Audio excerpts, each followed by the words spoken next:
அனைவருக்கும் வணக்கம். சப்கோ Sadar பிரणाम. Gold medalist இந்திய கைஷ் வழங்கும் கற்க கசடர நிகழ்ச்சியின் சத்சங் நிகழ்ச்சிக்கு தங்களை வரவேற்பதில் பெருமகிழ்ச்சி அடைகின்றேன். सबको सादर प्रणाम. गोल्ड मेडलिस्ट हिंदी देश प्रस्तुति कर्क कसरत कार्यक्रम के अंतर्गत सत्संग कार्यक्रम पर आपका हार्दिक स्वागत है.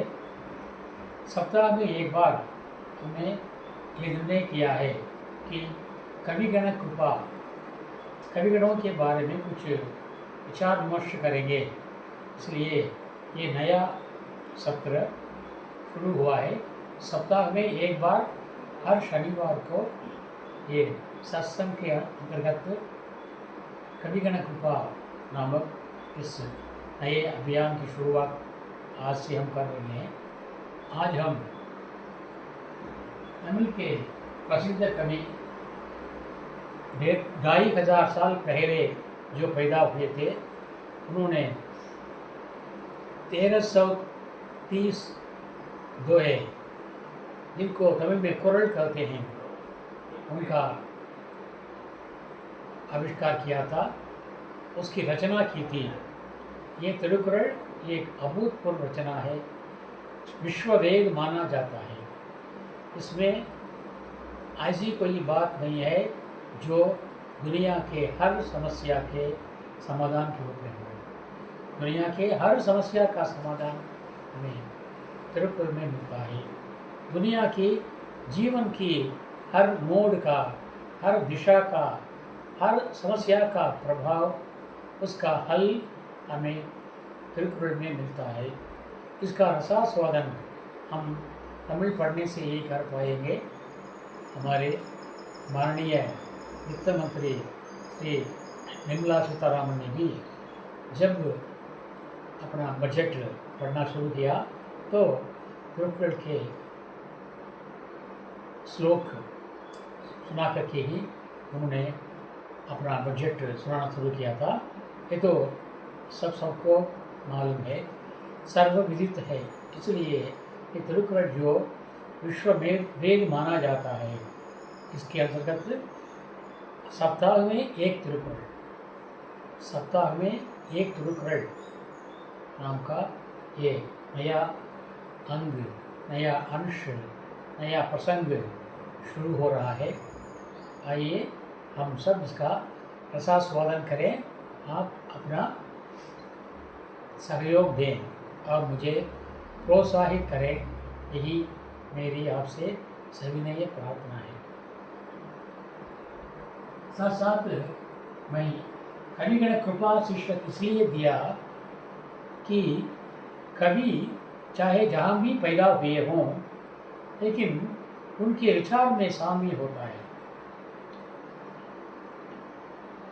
दुनिया भर में आज भी है, लेकिन आज कम हो गया है. काले गोरे का भेद बहुत जोरों पर था और यूरोप में गुलाम बेचे जाते थे. कुर्सी मेज की तरह मनुष्य भी बेचे जाते थे. मनुष्य भी दाम में बिकते थे. स्त्रियाँ भी बिकती थी, पुरुष भी बिकते थे. इस गुलामी प्रथा के खिलाफ एक कवि का हृदय पिघल उठा, उनका खून खौल उठा और उनका दिल करुणा से भर उठा. एक दिन वे एक महिला थी जो चर्च में, इतवार के दिन था, चर्च में गिरजाघर में प्रार्थना कर रही थी. उस समय एक साथ उनके दिल में इस गुलामी प्रथा को मिटाने की भावना पैदा हुई. उस भावना के अंतर्गत एक नया ग्रंथ पैदा हुआ था. इस ग्रंथ ने दुनिया के विश्व भर के सारे लोगों को रुलाया और इस गुलामी प्रथा के खिलाफ एक धूम मचाया और क्रांति मचाई. इसके कारण आज गुलामी प्रथा कहीं भी नहीं है दुनिया भर में. इसलिए ये किससे संभव हुआ? एक कवि से संभव हुआ. उस कवि का नाम है, उस लेखिका का नाम है एडवर्ड एलिजाबेथ स्ट्रोक। इस कृति का नाम है, ग्रंथ का नाम है टॉम काका की कुटिया, हिंदी में uncle Tom's cabin. Uncle Tom's cabin इस ग्रंथ ने करोड़ों लोगों को रुलाया और गुलामी के प्रताप को जड़ से उखाड़ फेंका। इसी प्रकार अमीर गरीब ऊंच नीच का भेद जो है उसके खिलाफ एक कवि ने आवाज़ उठाई थी। वो आवाज़ थी कार्ल मार्क्स की। वो कार्ल मार्क्स की वो जो पुकार एक दल के रूप में पैदा हुआ, वहाँ पर क्रांति पैदा हुई रूस में।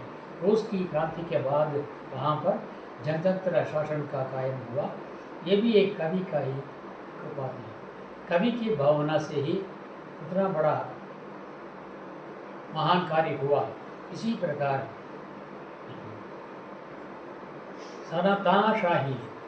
तानाशाह हिटलर के खिलाफ कविगणों ने जो आवाज़ उठाई, क्रांति मचाई थी, इसके कारण वहाँ उसका अंत हुआ और वहाँ पर आज़ादी कायम हुई थी। इस प्रकार नादिर शाह नामक एक राजा ने कुछ गिने गिने लोगों को मार गिराया। उसने कहा मैं इन लोगों का नाश करके नया धर्म स्थापित करूँगा। नया धर्म स्थापित करने के लिए ये लोगों को मारना ज़रूरी है। ये मेरा तलवार जो है प्रेम की तलवार है। अच्छा, प्रेम की तलवार लोगों के सिर कैसे काटेगी? लेकिन उसने ऐसा किया, लेकिन उसका मन नहीं बदला। दरबारी, मंत्रीगण, सेनापति सभी लोग उसको उससे बात करने लगे, उपदेश देने लगे, अनुनय विनय करने लगे, प्रार्थना करने लगे, लेकिन नादिर शाह ने कत्लेआम नहीं छोड़ा।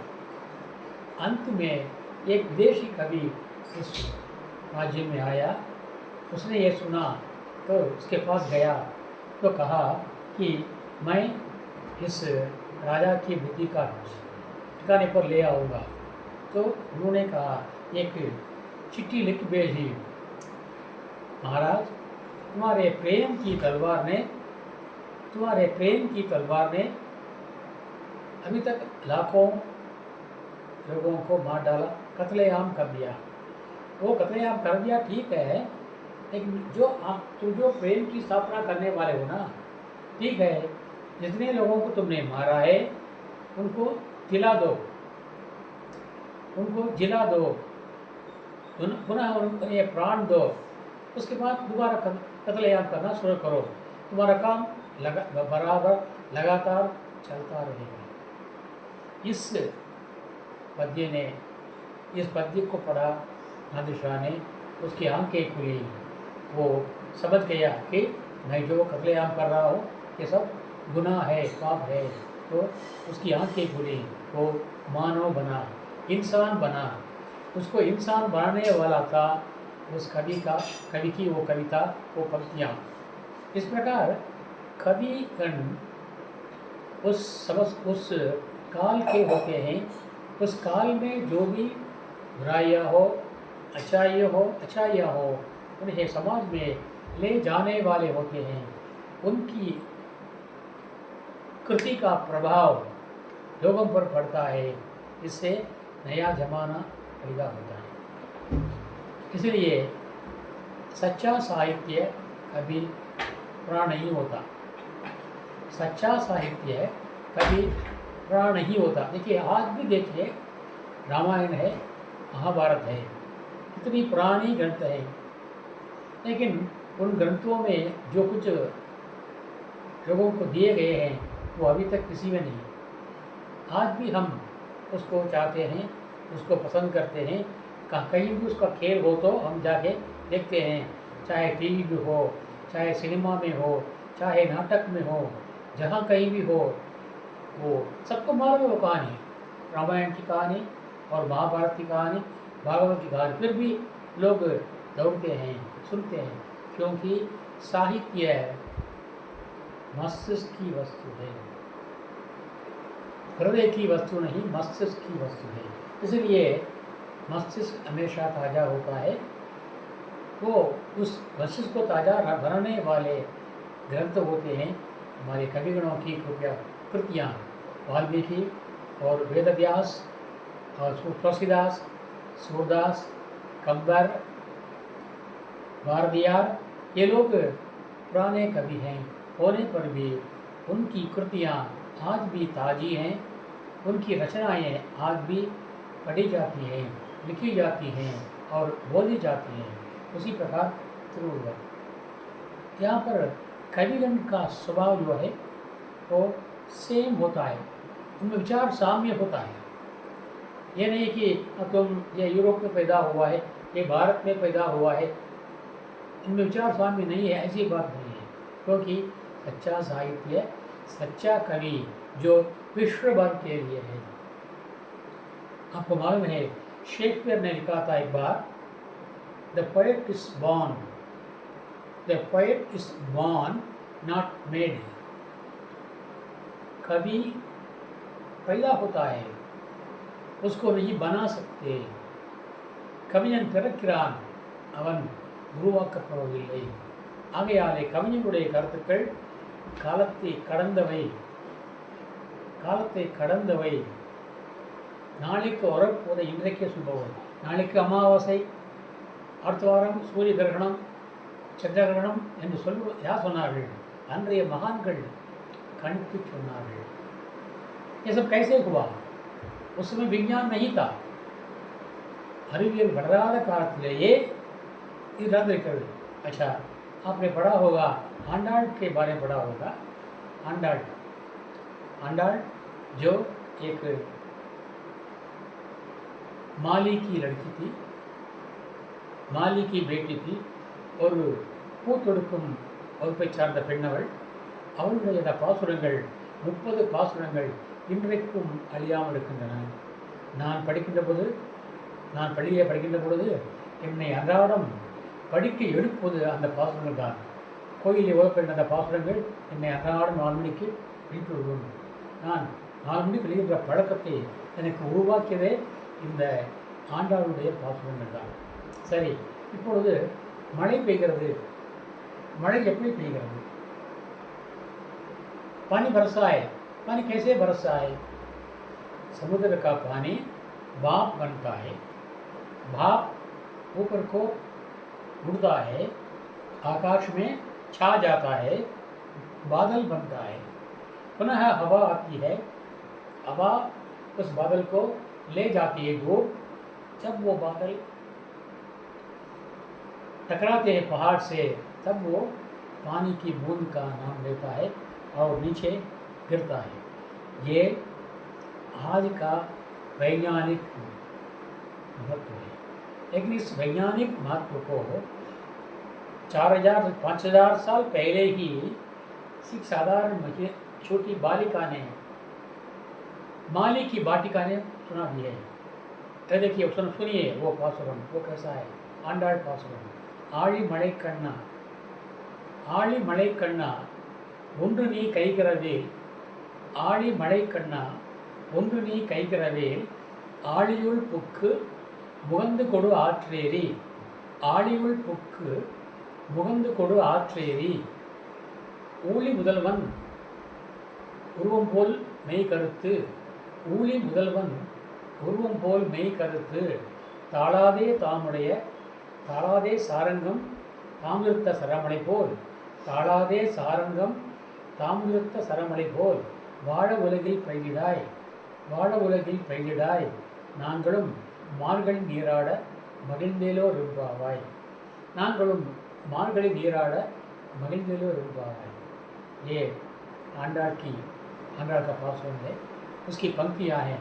वो बोलती है, आड़ी मणि कन्ना, बारिश को देने वाले हे कृष्ण, उन्नु नी कैगरेवेल. तुम एक बात सुनो. आड़ी उल पुक, आड़ी मतलब समुद्र के अंदर घुसकर, मुगंद कोड आत्रेरी, वहाँ से ऊपर आकर के, वो हवा में उड़ करके, ऊली मुदलवन उर्वम बोल में करते. इस सारे संसार को, विश्व को, प्रपंच को बनाने वाले कौन है? महाविष्णु हैं. उनका शरीर कैसा है? काला है. कृष्ण का रंग काला है ना। तो उर्वम पोल में ही करत बादल घनश्याम, काले बादल कैसे होते हैं? काले बादल बादल कैसे होते हैं? पानी बरसाने बादल कैसे होते हैं? काले होते हैं। ஊழி முதல்வன் உருவம் போல் மெய் கதித்து நின்று அதிர்ந்து, वहाँ पर बिजली चमकती है ना, वो कड़कती है ना, निன்று அதிர்ந்து ताड़ादे सारंगम तामित सरमणि पोल। भगवान राम के पास जो धनुष है उसका नाम है सारंग। सारंगम तामित सरमणि पोल, सर का मतलब है तीर। हाँ, राम का जो तीर है उसका नाम सारंग है। उसके सारंग से जो तीर निकलता है वो रुकता नहीं। सरमणि पोल, वर्षा की तरह। वाड़ उलगिल पेड़िदाय, वो गिरने से ये दुनिया, ये सारा संसार जिएगा, उगलेगा, उगेगा। किसान फसल काटेंगे, पैदा करेंगे। वाड़ उलगिल पेड़िदाय, इसलिए हे बारिश तुम आ जाना। नांगलुम मार्गल नीराग मगिंदुलो रुंगावाय। हम लोग भी, हम मही की छोकरियाँ भी इस मार्गशीर्ष महीने में हम जाएंगे, नहाएंगे, आइए आइए करके उन आइए की छोकरियों को वो बुलाती है आंडाड़। इस प्रकार विज्ञान के पहचाने जाने के हजारों साल पहले ही हमारे तमिल के ये छोटी बालिका ने इतनी महान कृति को, इतनी महान बात को हमें सुनाया था। इसलिए मेरा कहने का मतलब यह है, कवि सारे प्रपंच का हुआ करता है। उसी प्रकार यहाँ पर मैं जो लाया हूँ कविगण कृपा, ये कविगण भी सारे संसार के हैं। इनको हम एक प्रांत के विषय, एक प्रांत के अंतर्गत, एक राज्य के अंतर्गत, एक देश के अंतर्गत नहीं रख सकते। वे तो सर्वव्यापी हैं। इस प्रकार बादल है, उसको बांध सकते हैं क्या? बादल को बांध सकते हैं क्या? आकाश को बांध सकते हैं क्या? जमीन को बांध सकते हैं, लेकिन आकाश को नहीं बांध सकते, है ना। इसी प्रकार यहाँ पर मैंने जो कविगण कृपा के लिए ये भूमिका मैंने आज मुझे आज देनी पड़ रही है।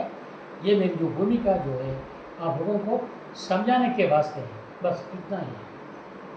देखिए, सप्ताह में एक बार एक दिन, सप्ताह में एक दिन हर शनिवार को मैं तिरुकुरल सुनाने वाला हूँ।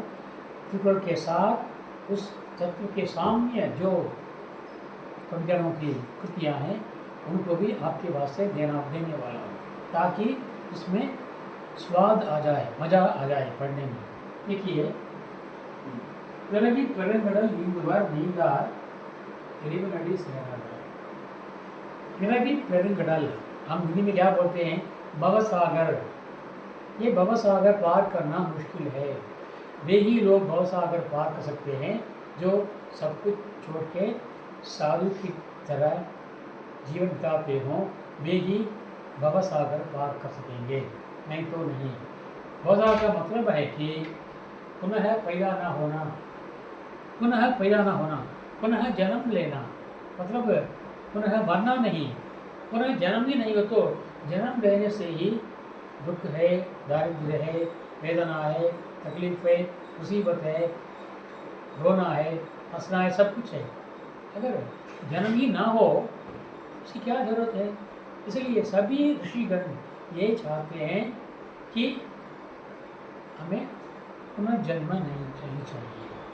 अभी जन्म लिए हमने, जन्म लिया है हमने, लेकिन ये जन्म यहाँ से खत्म हो जाए, दोबारा हमें जन्म नहीं चाहिए। यही सभी लोग चाहते हैं, हम भगवान से एकाकार हो जाए, हम पुनः इस संसार में जन्म ना लें, यही सब लोग भगवान से चाहते हैं। इसलिए वो क्या बोलते हैं? पिरवी पेरुंगडल, उसे भवसागर कहते हैं। जो भवसागर पार करता है वो दोबारा इस संसार में जन्म नहीं लेता है, वो भगवान में समा जाता है, भगवान के साथ ऐक्य हो जाता है।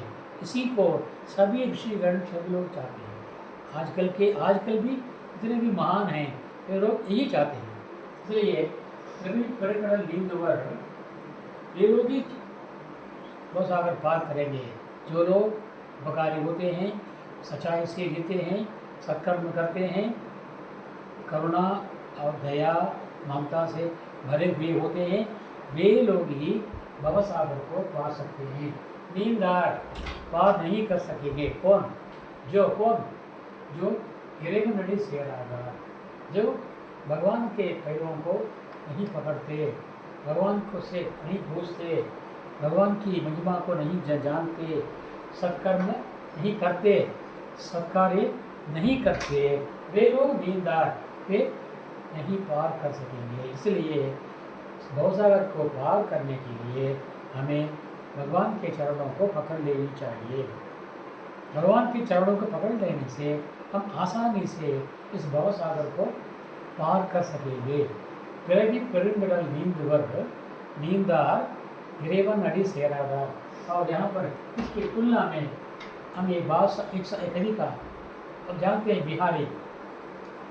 आप जानते हैं बिहारी भी ऐसे ही कवि हैं, जिसने एक राजा जो एक लड़की के पीछे पागल था, अपनी रानी के छोटी रानी के पीछे पागल था, उस पागलपन को दूर किया था बिहारी ने।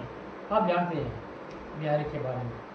अच्छा, उसको अगर बिहारी के बारे में अगर बोलना चाहें तो मेरे लिए 1 घंटा काफ़ी नहीं होगी, इसलिए उसके बारे में एक अगले दिन पता होगा बिहार की करिश्मा क्या।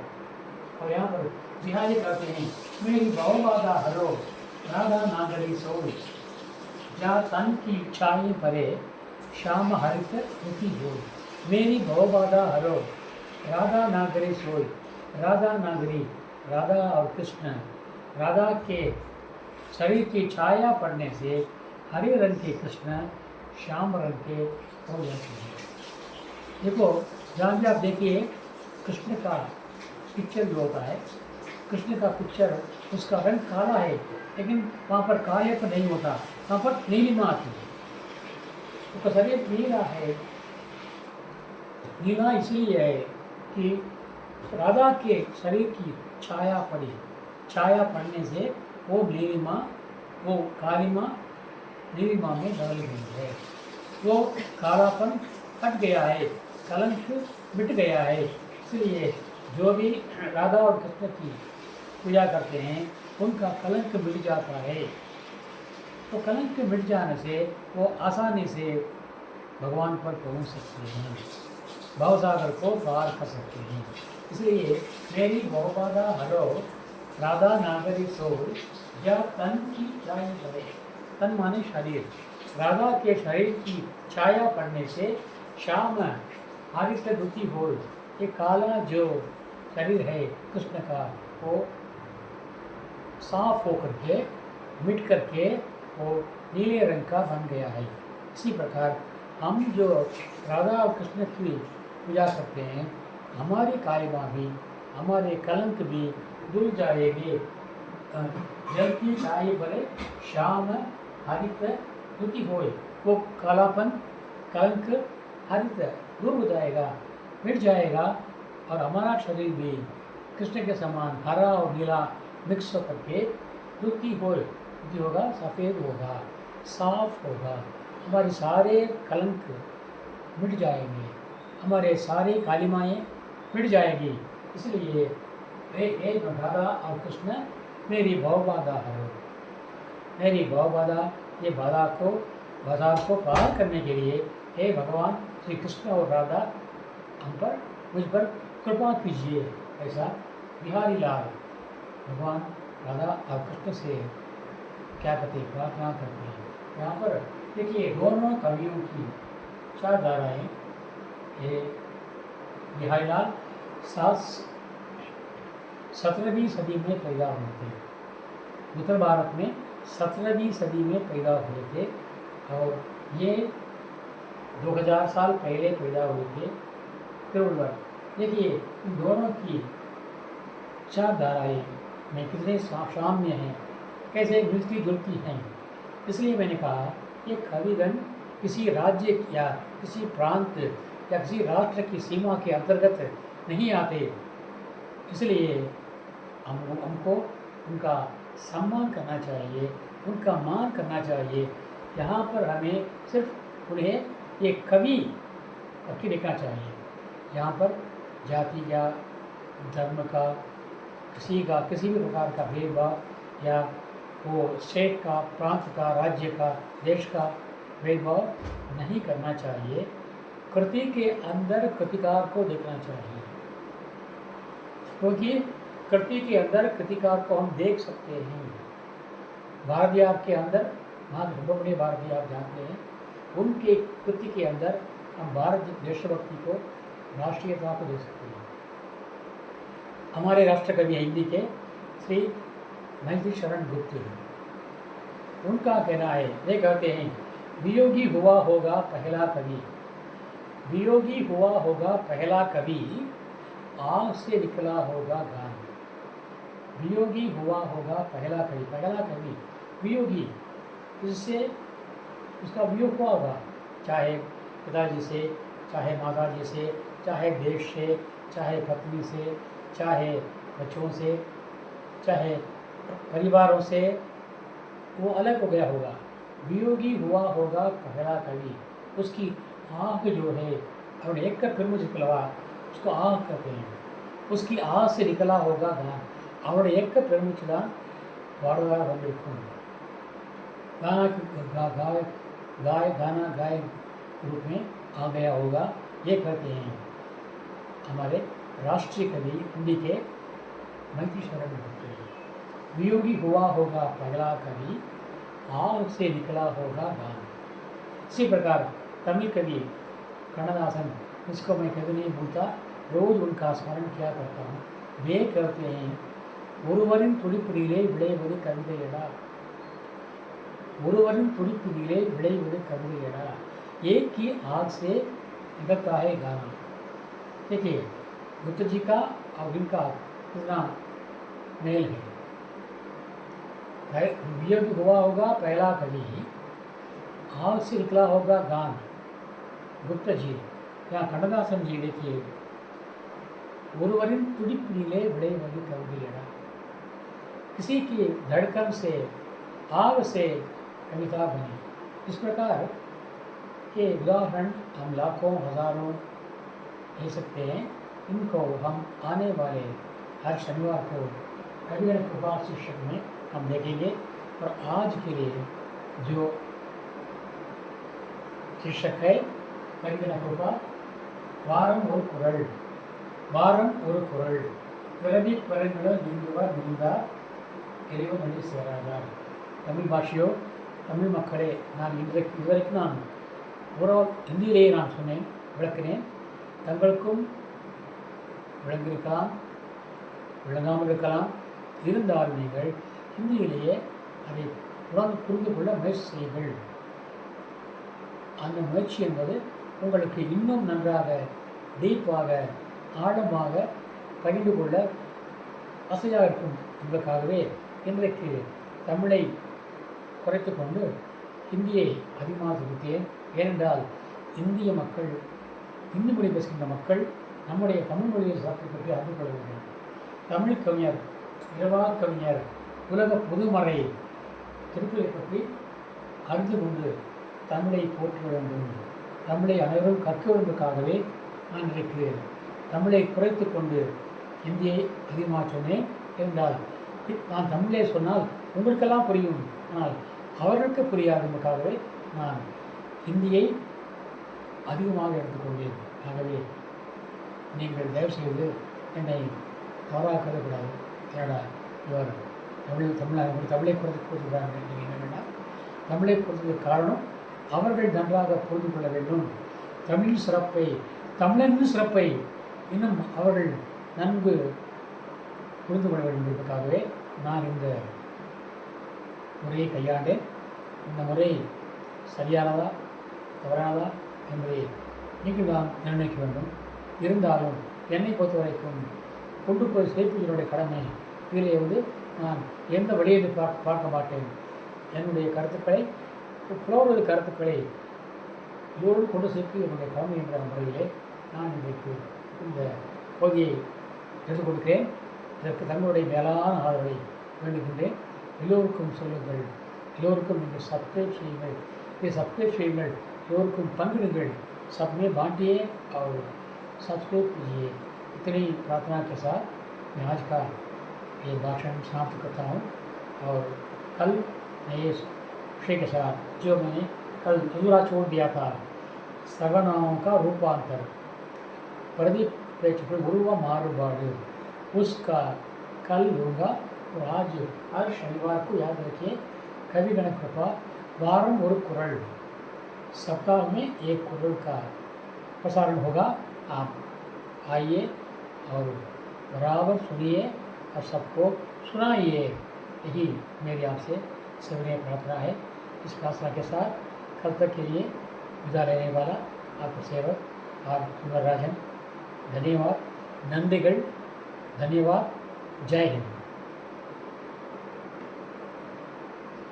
अना मेलोडला